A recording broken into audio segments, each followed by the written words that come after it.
3 de fevereiro. Decidi falar com Michele. Falo amanhã. Se adiei até agora foi porque Ricardo estava muito nervoso e eu temia que seu estado de espírito pudesse influenciar o pai. De fato, o mais difícil foi persuadi-lo a não dizer nada. O tempo todo fiquei de olho para que ele não estivesse sozinho com a irmã. Desde a primeira noite, me empenhei em dissuadi-lo de falar com ela. Convenci-o de que era tarefa minha. Se ela lhe dissesse que sim, é verdade, é amante de Cantone, o que você faria? Eu perguntava. Ele sempre respondia que a pegaria pelo braço e a expulsaria de casa. Tudo bem, eu dizia. Entendo, mas e depois? Vamos calcular as consequências práticas desse seu gesto. Ele não respondia, ficava repetindo aquela frase ameaçadora. Eu sentia que ele falava assim por causa de Marina. Na realidade, era a ela que ele desejava oferecer uma prova de sua força e, demonstrando um caráter intransigente, obter não somente o seu respeito, mas também sua admiração. É preciso ter a minha idade para compreender que muitas vezes resistir exige o maior esforço da vontade. Uma vez eu disse a ele que melhor seria ele tentar saber quem é esse advogado Cantone. Ele respondeu a contragosto que todos os consideravam uma boa pessoa. Dei um suspiro de alívio, mas Ricardo sustentava enfaticamente que Michele deveria marcar um encontro com o Cantone, confrontá-lo, falar-lhe claramente. Do contrário, irá ele mesmo, mas talvez seja melhor que não vá, porque é muito violento. Gostaria de fazer uma distinção entre ele e o pai. Mirella é menor de idade, dizia. Pode-se obrigar Cantone a desposá-la. Temo que Michele também pense do mesmo modo. Se assim fosse, seria um sinal de que eu estou errada e deixarei o assunto com ele, que é homem, e, nessas coisas, certamente sabe melhor do que eu como convém agir. Talvez ele pudesse, com um bilhete, convidar Cantone a vir aqui. Sairíamos todos de casa para deixá-los conversando a sós. Mas, se Cantone se recusasse a vir, não consigo imaginar Michele indo ao escritório dele. Cantone poderia não recebê-lo ou fazê-lo esperar longamente, como meu diretor faz com importunos, aqueles que vêm solicitar algo que ele está decidido a não conceder. Imagino Michele sentado na entrada, entre os que vêm cobrar as faturas, esperando pacientemente sua vez. E depois o vejo pedir a um homem desconhecido, muito mais jovem do que ele salde a dívida contraída com nossa filha. Talvez até o ameace com uma ação legal, afirmando que Mirella foi enganada. De fato, poderíamos sustentar isso por causa da idade dela, mas não seria honesto. Estou convencida de que Mirella, se fez coisa parecida, sabia muito bem o que fazia. Pergunto-me até se a teria feito com um homem pobre, com um de seus colegas de escola. Talvez a única pessoa que poderia ir falar com Cantone seja eu, porque prefiro ser eu a mentir, a rogar, em vez de Michele. Pronto. Expressei finalmente uma suspeita que até agora não ousei confessar a ninguém. É preciso que Ricardo se convença disto e que Michele compreenda logo. Nenhum de nós deve ir falar com Cantone, justamente porque Cantone é rico e, se fosse obrigado a desposar nossa filha, para nós seria uma fortuna imprevista. 5 de fevereiro. Ontem falei com Michele. Talvez tenha sido a noite menos adequada. Seu time de futebol tinha sido derrotado.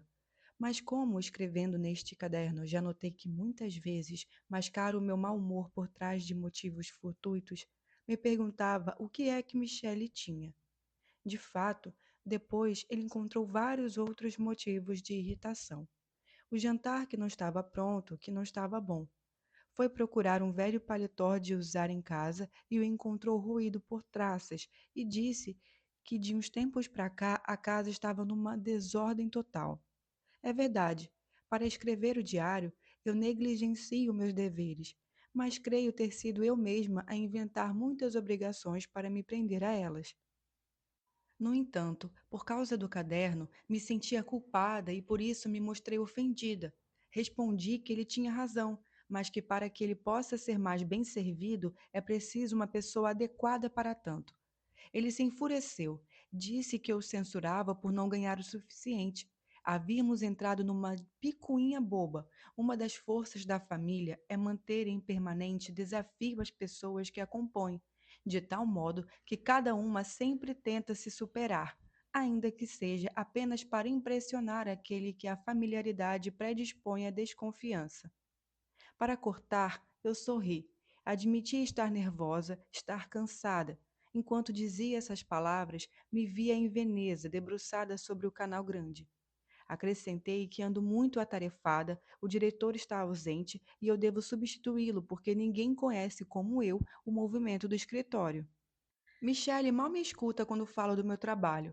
Creio que nem sabe em que consiste exatamente, embora muitas vezes eu tenha repetido que hoje em dia não sou mais uma simples funcionária. Mas se falo dessas coisas, todos prestam tão pouca atenção que eu logo me calo e quase me envergonho. Ninguém considera o que faço nem minhas responsabilidades. Parece que todo dia eu saio determinado horário de casa por mero capricho e que cada vez que trago para casa o salário no fim do mês é como se tivesse ganhado na loteria. A diferença entre mim e Mirella está no fato de que para ela trabalhar é uma escolha, ao passo que eu tive de trabalhar por necessidade. Já estávamos deitados quando falei com Michele sobre as intenções de Mirella sobre o emprego que ela diz ter arranjado por intermédio de uma amiga em um escritório de advocacia, mas que sem dúvida lhe foi proporcionado por Cantone.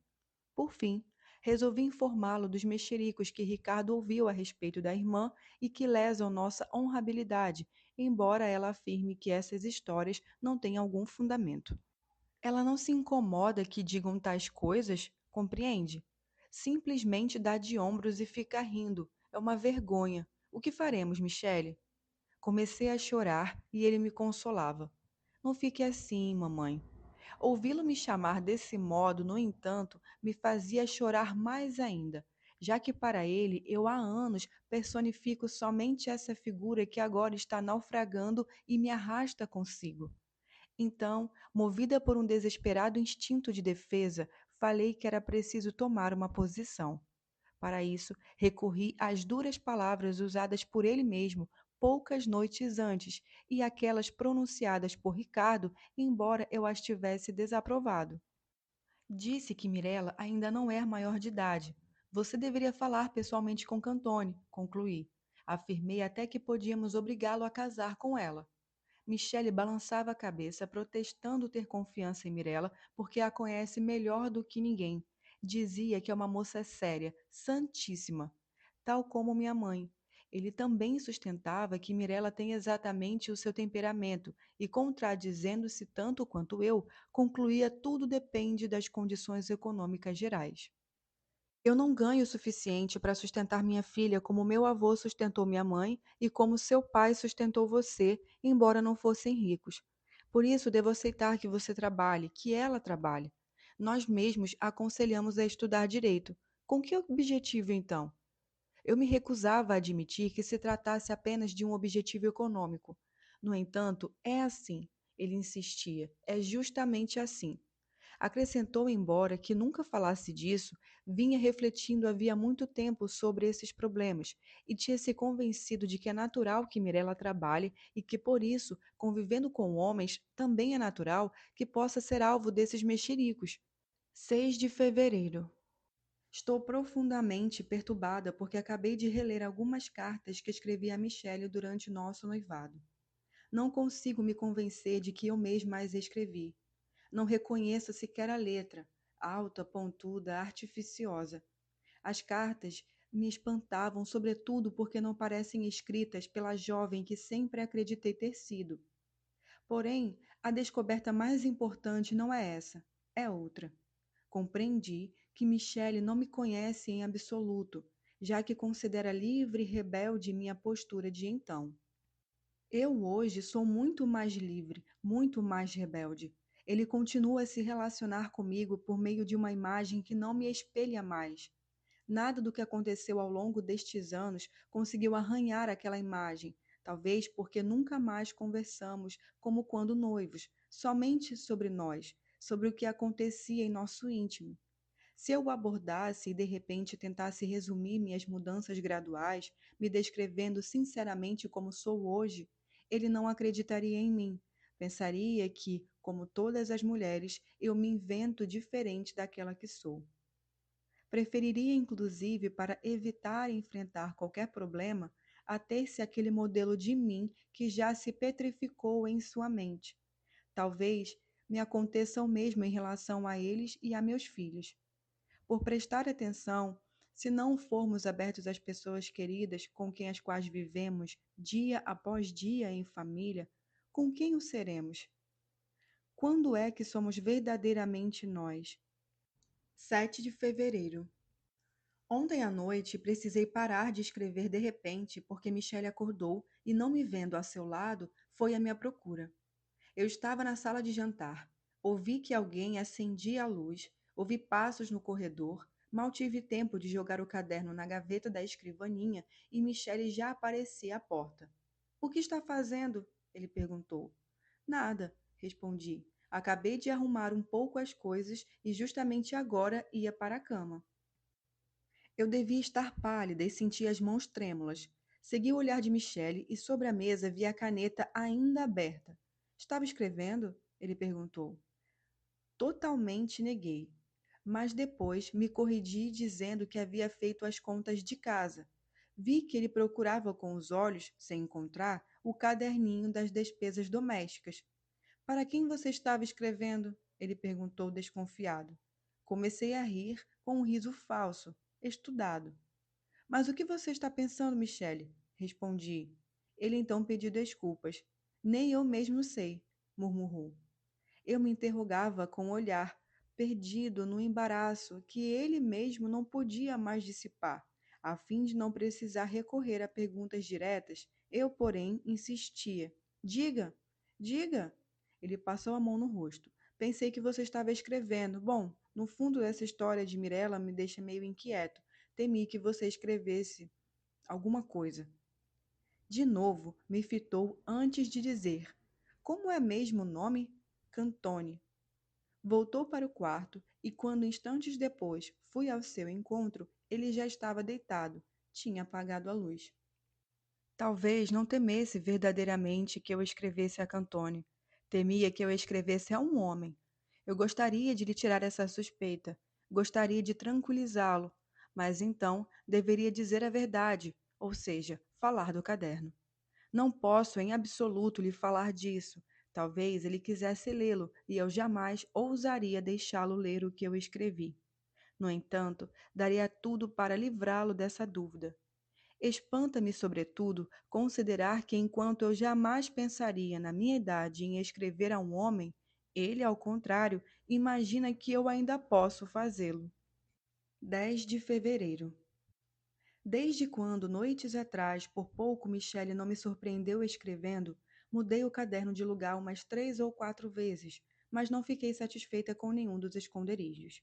Às vezes me parece que Michele me olha com suspeita, ou que, fingindo indiferença, me espia quando falo ao telefone, como eu faço com Mirella para saber com quem ela conversa e o que diz. Sempre temo que ele possa me pedir: Jure que eu não estava escrevendo aquela noite. Não quero ser obrigada a cometer perjúrio. No entanto, às vezes eu mesma torço para que ele volte ao assunto, assim saio desta incerteza. O desejo de escrever e o temor de que este caderno seja descoberto me levam a agir de maneira ambígua, que pode levantar suspeitas. Ontem, por exemplo, perguntei a Michele se ele tinha intenção de sair depois do jantar. Ele, na verdade, não sai nunca. Ergueu os olhos do jornal e perguntou: Para ir aonde? Não sei. Acho que você poderia sair para uma pequena caminhada, respondi. Eu? E por quê? Ele perguntou espantado. Mas sim, no verão você às vezes vai até o bar da esquina, vai tomar um café, sei lá, fazer alguma coisa. Ele me olhou embasbacado e não replicou. Certamente se convenceu de que naquela noite eu escrevia a um homem e quero ficar sozinha para escrever de novo a este homem. Pensei em levar o caderno para o escritório, mas sinto uma inexplicável relutância em fazer isso. Aliás, nem mesmo no escritório eu teria tanto ou tempo tranquilidade, embora de 2 anos para cá dispunha de uma sala só para mim. A esta altura, Continuar a escondê-lo em casa é muito perigoso e só piora a cada dia. À medida que escrevo, se ainda não o destruir, é porque espero que ele me ajude a entender com mais clareza o comportamento de Mirella, a recordar os fatos e as ordens deles. Não quero que alguma coisa possa me escapar. Não quero me reprovar por ter sido leviana em relação a ela. Depois, quando tudo estiver esclarecido, mostrarei o caderno a Michele. Bastará arrancar algumas páginas, mas ele poderia perceber. Não é necessário que eu mostre. Segunda-feira, Mirella começa a trabalhar. Irá todas as tardes das 4 às 8. Hoje tivemos uma discussão porque eu quero acompanhá-la ao escritório no primeiro dia. Ela se opôs resolutantemente, dizendo que com isso ela faria papel de ridícula. Insisti e ela por pouco não começou a chorar. Eu disse que queria saber quem é esse advogado. Barilese, eu lhe cheguei a falar. Todos o conhecem. Foi buscar a lista telefônica e a folheou rapidamente. Barilese, achei. Barilese Bruno, advogado. Temos aqui um endereço, o número de telefone. Você pode me ligar se quiser se certificar de que estou lá. Objetei que desejo falar com esse advogado, ao menos para fazê-lo ver que você não é sozinha no mundo, para fazer ele saber que ninguém a obriga a trabalhar, que você poderia muito bem dispensar esse emprego, que só o aceitou para passar o tempo por capricho. Ela me encarava com um rancor desesperado. Desse jeito você estragaria tudo, não vê? Por capricho, repetia irritada. Não pude suportar e saí para ir ao escritório, ainda que aos sábados ninguém vá. Eu precisava ficar sozinha. Tenho a chave, o escritório estava esquecido e deserto, silencioso. Desabei numa poltrona. Antes de sair, tinha ido me despedir de Mirella e oferecer em tom conciliador. Eu poderia ir buscar você quando você sair do escritório à noite. Saio antes de você, então passo para esperá-la na portaria. Para ser justa, devo reconhecer que percebi um esforço doloroso em seu rosto enquanto ela respondia: Não, não, mamãe, não insista. Eu sentia que ela lutava para se defender do meu afeto, como de um perigo. Me perguntava se teria tido forças para fazer o mesmo com minha mãe e me respondia que não. Eu jamais poderia ter proclamado de tal maneira o meu direito à liberdade sem invocar para minha justificativa um sentimento e acusá-lo de me haver transtornado. Em minhas cartas a Michele, descobri uma ânsia irrefreável para deixar minha casa, meus pais, mas me era sugerida pelo amor por ele, que eu dizia me fazia esquecer até mesmo os meus deveres. Michele, de fato, quando na outra noite me surpreendeu acordada em hora tardia, desconfiou que eu talvez estivesse escrevendo a um homem. Ele jamais imaginaria que eu tenho um diário. Para ele é mais fácil acreditar que eu obedeça a um sentimento incriminador, em vez de me reconhecer capaz de pensar. Então me perguntei se aquilo que Mirella disse no momento de raiva é verdadeiro. Isto é, se eu teria sabido permanecer dona de mim, desfrutando da liberdade que ela tem. Mas não sei o que responder. Todas as questões que hoje minha vida familiar me propõe são angustiantes. No escritório, ao contrário, uma sensação de bem-estar me invadiu de imediato. Fechei a porta da minha sala, sentei à escrivaninha e abri a gaveta que mantenho fechada à chave. Sempre que a abro, experimento um secreto arrepio de prazer, embora ali só guarde coisas desprovidas de interesse. Papéis, tesoura, escola, o pente e o pó de arroz. Ninguém conhece os hábitos que adquiri no escritório, pequenas manias como as de um velho solteirão. Penso que de agora em diante Mirella também terá uma gaveta no escritório e eu nunca saberei o que ela contém. Conservará ali as cartas de Cantone, os presentes que não quer mostrar. Planejo vigiá-la toda a noite, na saída. Seu escritório não fica longe do meu, é quase na mesma rua. Vou telefonar a ela com frequência, para saber se seu trabalho é mesmo todo dia e não eventual. Temo que seja uma desculpa para ver Cantone, que sabe até receber dinheiro dele. Gostaria de segui-la por toda a parte da minha vida que está diante dela, aberta às suas escolhas. Sofro ao pensar que frequenta pessoas que não conheço. Vai mencioná-las a miúde e será como se falasse de países desconhecidos. Recordo quando Michele vinha me buscar no escritório nos primeiros tempos, porque por causa do blackout não queria que eu voltasse sozinha para casa. No primeiro dia fiquei muito contente. Me agradava mostrar a todos que meu marido era um homem bonito e elegante, de modos fidalgos.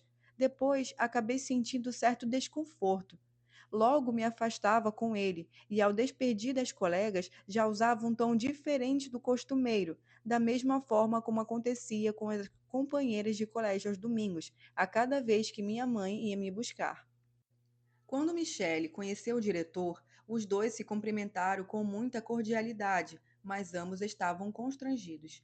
E eu, no meio deles, ria, brincava, dizia tolices nas quais não me reconhecia.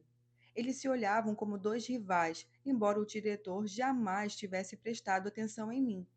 Mas talvez os incomodasse o pensamento de que entre eles eu dividia minha vida, meus dias. Eu pertencia aos dois, a ambos, ainda que por razões diferentes devia obedecer. Quando, enfim, Michelle e eu fomos embora, eu estava nervosa, excitada. Creio que na época ainda fosse muito jovem, embora já tivesse 35 anos. Enquanto estava imersas nessas reflexões, ouvi uma chave girar na fechadura e a porta do escritório se abrir. Fechei depressa a gaveta, levantei no átimo e fui até a entrada. Era o diretor. Ficamos constrangidos, pedimos desculpas recíprocas por estarmos ali, até mesmo ele, que, no entanto, é o patrão. Apressei-me a lhe dizer que havia ido trabalhar. Mencionei uma papelada urgente que deixaria interrompida. Ele disse: Pois eu não. Agora a senhora conhece um segredo meu. Sempre venho ao escritório às tardes de sábado, justamente para não fazer nada, apenas descansar. É claro que, se preciso, escrevo algumas cartas. Não conto isso a ninguém porque não ouso confessar que me sinto perdido quando não estou no escritório. O domingo é um suplício. De resto, não acho nada muito interessante lá fora. Em suma, o trabalho é um vício, acrescentou sorrindo. Entramos na sala dele. Eu lhe garanti que iria embora sem mais tardar. Não queria incomodá-lo. Ele se opôs vivamente. Não, não, por quê? Pelo contrário, fique, será um prazer. Enquanto isso, dirigia-se à sua escrivaninha e, tendo tirado de colete uma chave, abriu a gaveta com um pequeno gesto de satisfação. Sente-se, disse. Ou melhor, vamos pedir ao bar aqui embaixo que nos traga 2 cafés. Sentei como se estivesse de visita. Em casa, ele continuava. No sábado há mais movimento do que de costume. Os garotos sempre convidam os amigos, fazem estardalhaço. Alego uma reunião no escritório e saio. Concluiu com um sorriso esperto. Michele disse a mesma coisa hoje. Eu também. Embora me parece que o garçom do bar, quando me entregou a bandeja com as 2 xícaras de café, me olhou de maneira ambígua, mas sem dúvida é mais uma impressão. Ele me conhece há anos. Devido aos acontecimentos dos últimos dias, ando tão nervosa que quando estendi o café ao diretor, minhas mãos tremiam. Não lhe ofereço cigarros porque sei que a senhora não fuma, ele disse. Surpreendeu-me que ele tivesse notado, mas no fundo é natural. Todos os dias ficamos juntos por muito tempo. Uma vez Michele me perguntou quantos anos ele tem. Menos de 50, sem dúvida, embora seus cabelos já estejam quase todos brancos. Quando fui contratada, somente suas têmporas eram levemente grisalhas. Pensei naquilo que Michele havia dito. Quanto ao hábito que ele me levara em casa durante a guerra, quando trabalhávamos até tarde. Embora isso, o diretor, bebericando o café, abriu uma pasta. Olhei o relógio e disse que não podia me demorar muito. O diretor ficou decepcionado, mas talvez, pensando que não tinha o direito de me reter no sábado, disse: Compreendo.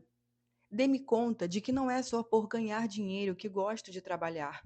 A ideia de que uma fortuna repentina, uma herança, não sei, uma loteria, me tire a justificativa de continuar trabalhando, sinto um calafrio. Eu me tornaria realmente velha, nesse caso, com todos os rancores, as antipáticas manias dos velhos. Não preciso ir embora imediatamente, me apressei a acrescentar. Posso ficar mais um pouco. e expliquei que se ia mais cedo para casa era porque minha filha não pode mais me ajudar nos afazeres domésticos. A partir da segunda-feira, ela também começa a trabalhar no escritório de um advogado. Talvez o senhor o conheça, acrescentei timidamente. É o doutor Brasileri. Ele respondeu que o conhece há anos, é um dos penalistas mais reputados. Queria perguntar quantos anos tem Barizelli, mas não me atrevi. Em vez disso, perguntei se ele conhecia um amigo dos meninos. Foi a expressão que usei, o advogado Cantone. Sandro Cantone? Claro, excelente advogado, jovem penalista ele também, é um braço direito de Barizelli. Tive um sobressalto, queria dizer alguma coisa, ou melhor, dizer tudo a ele, mas me limitei a murmurar. Sim, eu sei. Tenho certeza de que Mirella é amante desse homem. Marina tem razão. Cantone é muito rico, não? Perguntei com indiferença enquanto arrumava uns papéis. Muito rico, não creio. Ele respondeu, mas sem dúvida já deve ganhar bastante. O diretor é riquíssimo, na verdade, é o proprietário da empresa, ainda que esta figure como sociedade anônima. Observei seu terno cinza, elegante, sua cigarreira de ouro. Parece ser um homem muito forte, talvez por isso sempre tenha me transmitido uma sensação de segurança e de paz. Gostaria de conversar com ele sobre Mirella. Achava que seria mais fácil falar dela com ele do que com Michele, mas nunca havíamos comentado assuntos estranhos no trabalho. Por cortesia, eu às vezes me informo sobre a saúde de seus filhos ou sobre sua mulher, a quem mal conheço porque ela nunca vem ao escritório. Limita-se a telefonar pedindo que lhe mandem um automóvel. Entre aquelas paredes, as famílias dele e a minha parecem inventadas, imaginadas. Trabalhamos mais uma hora, pelo menos, e no final eu estava mais calma. Saímos juntos. Ele se ofereceu para me levar em casa de automóvel. Recusei com tanta firmeza, acrescentando a desculpa de precisar fazer umas compras, que ele, espantado, disse friamente: Como queira. E parecia suspeitar de mim como Michele. Quis chamá-lo de volta, mas o carro já partia. Fiquei sozinha na calçada e ventava muito e eu estava sentindo muito frio. Agora são 2 da manhã. Nunca escrevi por tanto tempo. Meu pulso dói, me sinto cansada. Estou escrevendo na cozinha. Tinha acendido um pouco de fogo no braseiro, mas já se apagou. Tenho à minha frente uma grande cesta cheia de roupas de cama e mesa para consertar. Vou esconder o caderno ali embaixo. É um lugar seguro. Mirella certamente nem chega perto dessa cesta. 12 de fevereiro. Esta noite fui esperar Mirella na saída do escritório. Não queria que ela me visse, por isso fiquei espiando de longe, pronta para desaparecer em uma leiteira. Tinha a impressão de que todos me olhavam, os homens, sobretudo, com curiosidade. Finalmente a vi sair, pouco depois das 8, e dirigir-se à parada do bonde. Na penumbra, distinguia seu casaco vermelho. Fiquei decepcionada ao vê-la sozinha. Mal podia acreditar e sentia muito medo de que ela pudesse me avistar. Por sorte, o bonde passou logo e eu peguei o seguinte. À mesa, Mirella falava animada de seu primeiro dia no escritório. Eu gostaria de acreditar nela, mas não consigo. Deveria, porém, me obrigar a fazê-lo, porque é muito fácil associar um gesto ao outro, um dia ao outro, sem pensar. Talvez tenha sido o trabalho que me habituou a organizar as ideias, a refletir, e isso foi mal. Ricardo terminava a refeição, começou a falar de política, falava contra o governo, mas era um modo de falar contra a irmã. Dizia que os homens não arranjavam trabalho e as mulheres arranjavam logo. Eu senti em suas palavras uma insinuação maligna. Mirella, muito calma, aconselhou-o a estudar estenografia, como ela. Ele respondeu que não precisa, vai se formar este ano e depois partirá para a América do Sul, onde um amigo lhe prometeu emprego numa firma em Buenos Aires. Esse anúncio me enlouqueceu e eu disse: Você enlouqueceu? Penso que ele ficaria longe por muito tempo, viria nos ver de vez em quando, mas já sem saber nada de nós, da nossa vida, e até se habituaria a falar uma língua estrangeira. Não quero, afirmei. Já Michele o encorajava. Talvez considere que seria vantajoso para ele, ou talvez não desagrade ficar sozinho, livre de tantas aflições, tantas responsabilidades. Eu, ao contrário, se penso em viver nesta casa sem os meninos, sinto medo. 14 de fevereiro. Hoje, Clara telefonou. Gostei de ouvir sua voz, saber que ela está bem. Queria falar com Michele, precisava pedir uma informação sobre o banco para o financiamento de um filme. Convidei-a para vir nos ver, e primeiro ela disse que andava muito ocupada, mas por fim aceitou vir domingo para o almoço. Realmente seria necessário que eu começasse a procurar uma empregada. Estou muito cansada. Falei disso com Michele, que me acusou de mudar de ideia a cada hora.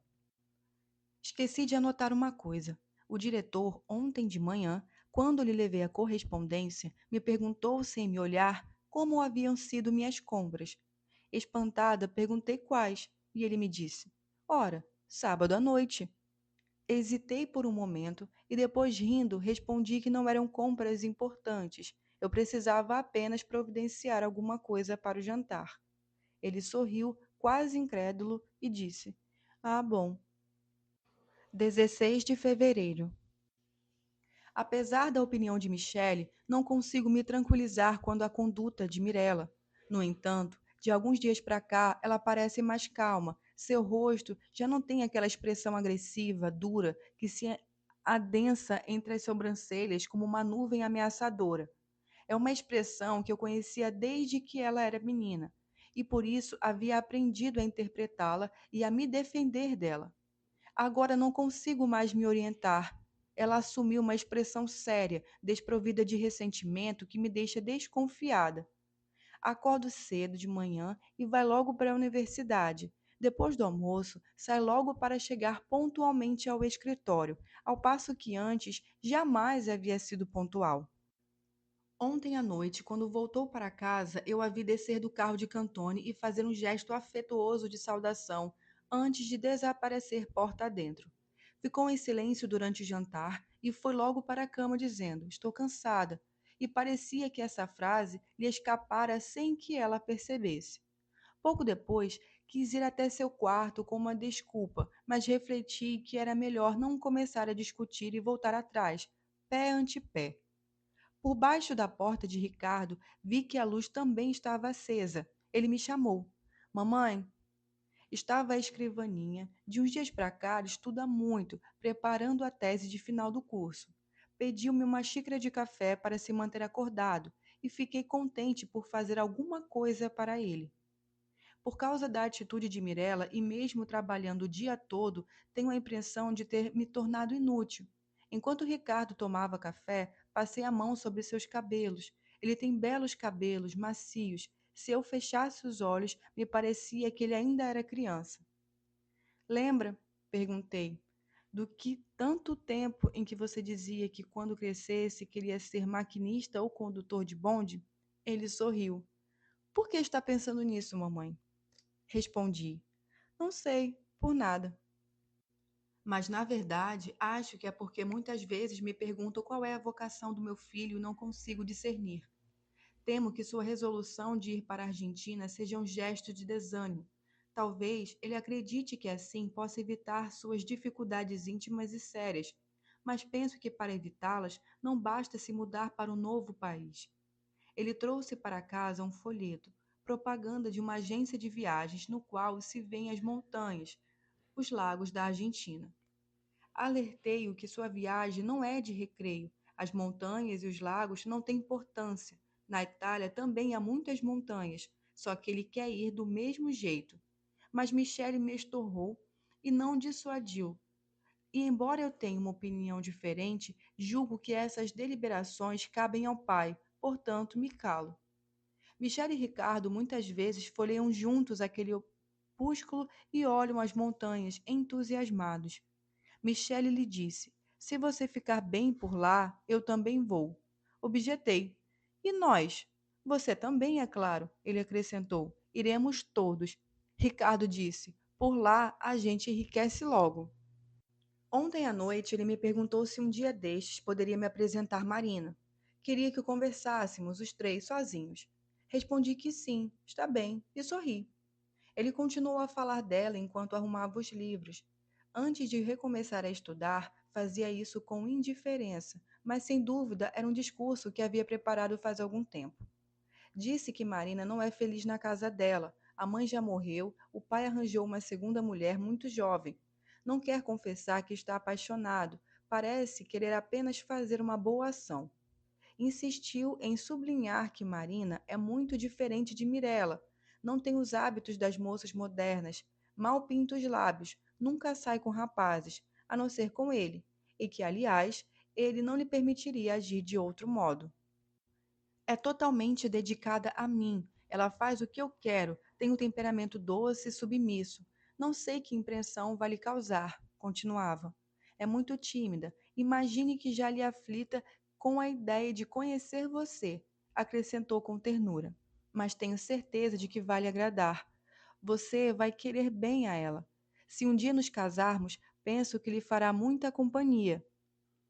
Dessa companhia, escolhida por outros, porém, eu desconfio, mas não ousei lhe dizer, me pareceu descortês. Perguntei se Marina era sua colega de universidade. Não, não, ele respondeu sorrindo. Ela não gosta de estudar, nem sequer concluiu o liceu. Gosta de sair com as amigas, ir ao cinema. Digo a você, é uma menina. Eu disse que ficarei contente por conhecê-la. Ricardo me sorriu, me pediu que passasse o ferro sua calça cinza para amanhã e voltar a estudar. Na verdade, não tenho o menor desejo de conhecer essa moça. Tenho a impressão de que ela não será do meu agrado. Perguntei-me como gostaria que fosse a esposa de meu filho e, depois de pensar um pouco, concluí: forte. É por isso, talvez, que muitos pais desejam que a esposa do filho seja rica. No fundo, é a mesma coisa. Não me parece que é necessário uma força ainda mais profunda que nem o dinheiro consegue dar. Quem é rico teme perder seu dinheiro, e esse temor já é uma fraqueza. No fundo, devo confessar, o que não me agradará em Marina será justamente sua idade, sua juventude, o direito que ela terá de errar, de ser inexperiente. Eu esperaria que ela fosse como são as mulheres da minha idade, embora o que as fazem serem como são tenham sido justamente os anos que viveram. É injusto. Eu deveria desde já querer bem a essa moça que ama tanto meu filho. Estou errada em não mais valorizar o amor. Direi até que, quando ouço falar do amor, sinto uma espécie de tédio. Minha mãe dizia: não tenha pressa em casar, desfrute da vida. E eu a olhava espantada, pois achava que casar fosse justamente a melhor maneira de fazer isso. Minha mãe me parecia já velha e eu pensava que ela falava assim porque não tinha outra alegria, outra distração além de mim, tendo seu casamento se tornado com o tempo apenas uma convivência monótona. Acreditava que para mim e para Michele seria diferente. Nós éramos jovens. Assim que nos casássemos, partiríamos para Veneza, nos hospedaríamos sobre o Canal Grande. Minha mãe dizia com frequência que precisara lutar muito com seus pais para que aprovassem seu casamento com meu pai. Se não o fizessem, estava decidida a fugir com ele. Eu não conseguia levar a sério o que ela dizia. A ideia daquela fuga me fazia rir. Via-os se encontrar à noite num coupé, ela afobada, levantando a cauda do vestido, papai que a esperava torcendo as pontas do bigode. Mas naqueles trajes, naqueles gestos, eu os imaginava já velhos, familiarizados e ressentidos um com o outro, como são agora. Como é difícil ver as pessoas que nos circundam diferentes das figuras que diante de nós elas são constrangidas a representar.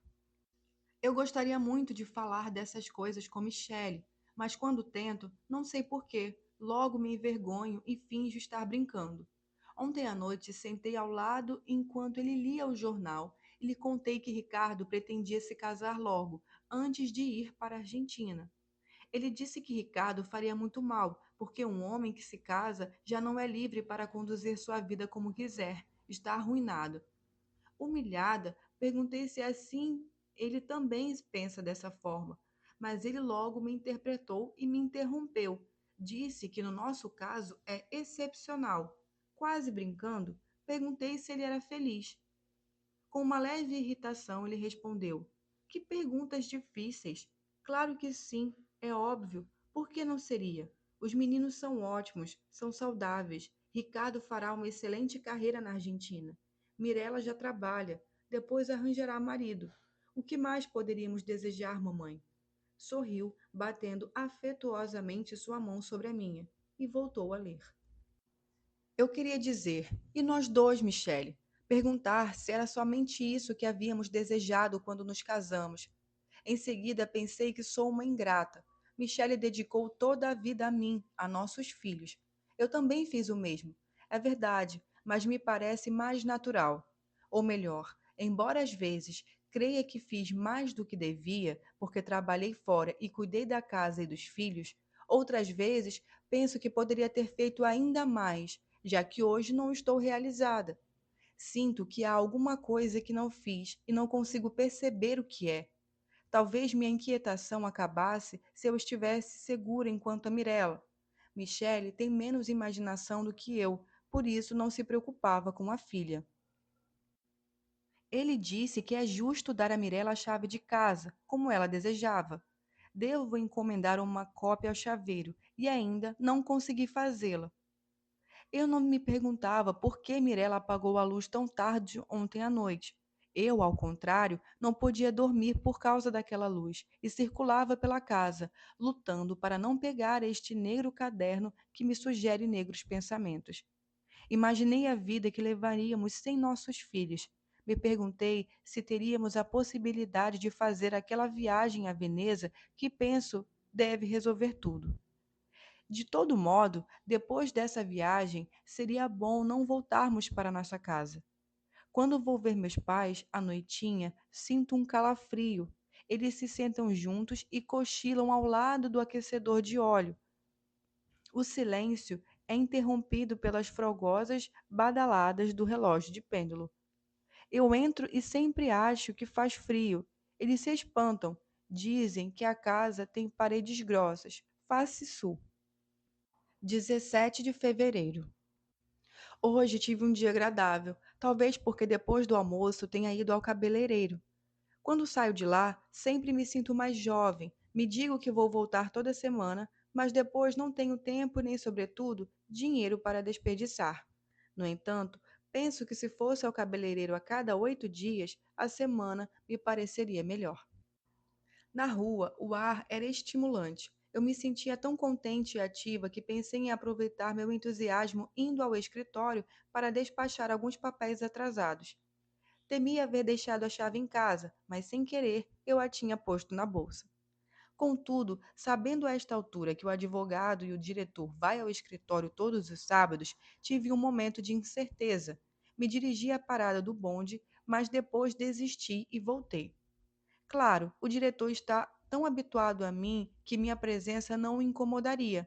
Mas no último sábado, talvez porque não estivéssemos ligados pelas obrigações costumeiras e pelos horários do escritório, ele se revelou sob um novo aspecto. Na realidade, não sei nada dele, não sei como é em casa ou entre amigos, em um salão. Certa vez fui vê-lo porque ele estava doente, mas mesmo assim queria tirar umas cartas. Lembro que, ao me ver entrar em seu quarto, tive a impressão de me encontrar diante de um desconhecido. Sentia-me pouco à vontade. Entre as lapelas do pijama, via seu pescoço mais branco na área habitualmente coberta pelo colarinho. Ele mesmo me tratou como se eu fosse uma visita, com uma voz diferente, quase cerimoniosa, a mesma que ele usou no sábado passado no escritório. Fui comprar umas coisas para o almoço de manhã, quero preparar um doce para Clara. Enquanto fazia isso, temia que o diretor entrasse no estabelecimento por acaso. Eu não ousava me voltar porque me parecia que ele estava atrás de mim, prestes a me perguntar, sorrindo, o que eu estava comprando. Ao sair, tinha até certeza de que o encontraria e me envergonhava por carregar tantos embrulhos vulgares. É meia-noite. Sou obrigada a esperar que Mirella volte para casa. Quando ela saiu, eu queria lhe dar a chave do portão, que acabei de mandar fazer. Mas estava tão agitada que me confundi e acabei dando a do escritório.